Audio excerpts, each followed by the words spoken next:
Finally, there's one special problem I love to ask in this section. And it seems really challenging, but it's actually not as bad as you think. So let's take a look at this.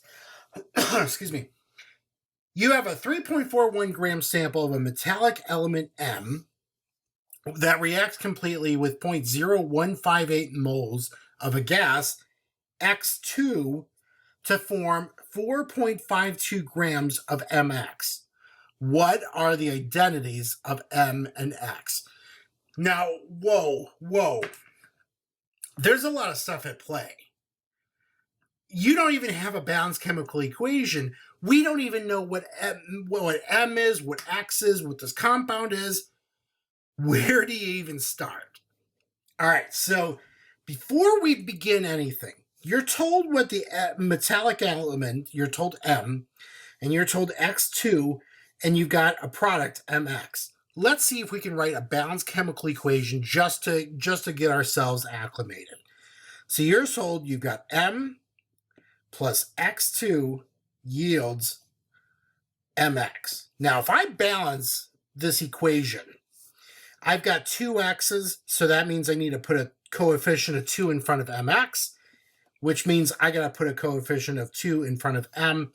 And so that's our balance equation as of right now. Based on what we know, this is as much as we can do.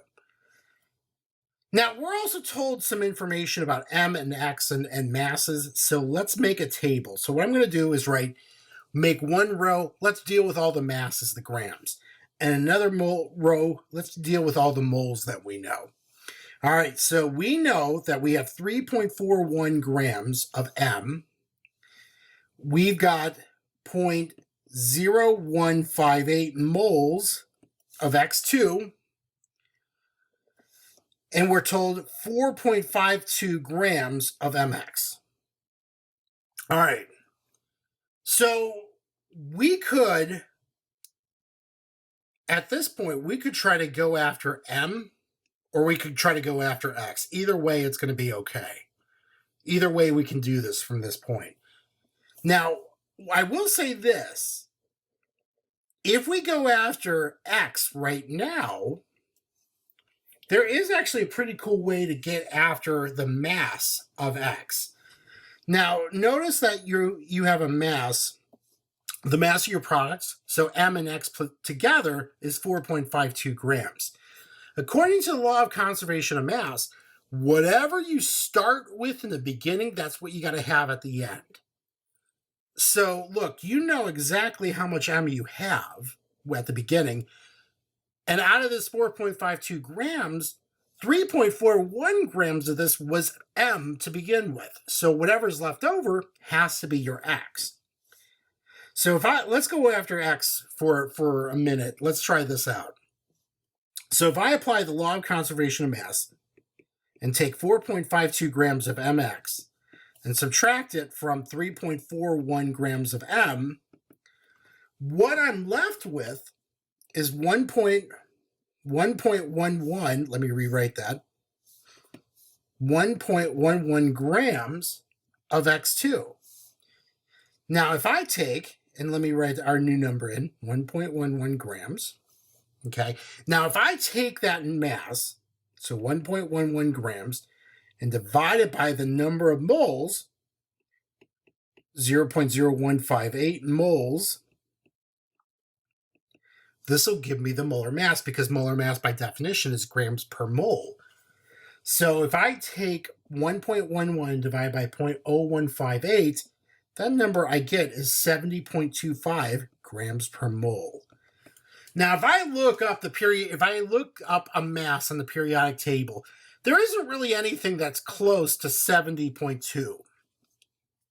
Now, keep in mind that this X is diatomic.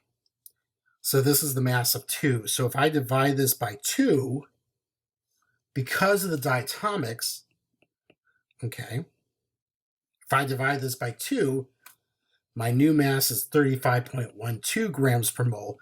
And there is actually something nearby that does make sense, and that is chlorine. So now we know what X is. X has to be chlorine.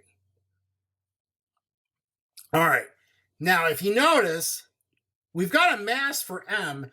We don't have the moles for M, but we can use the stoichiometric coefficients to help us get there. So we're told, let's go after M now. We're told that we have 0.0158 moles of Cl2. Now we know that acts as Cl. So using the equation above, for every 1 mole of Cl2, you're going to have 2 moles of M. So that way, if we take 0.0158 and multiply it by 2, that's going to give us 0.0316 moles of M. And if we do the same thing, take the mass, which is 3.41 grams, and divide it by the moles, 0.0316 moles, that number I get is 107.91 grams per mole. And there is an element nearby, silver, Ag. So there is your ability. So that's what we found out. So the final equation would look something like this. 2 moles of silver plus Cl2 yields 2 AgCl. And so that is how you would find the metal and the non-metal if they're missing.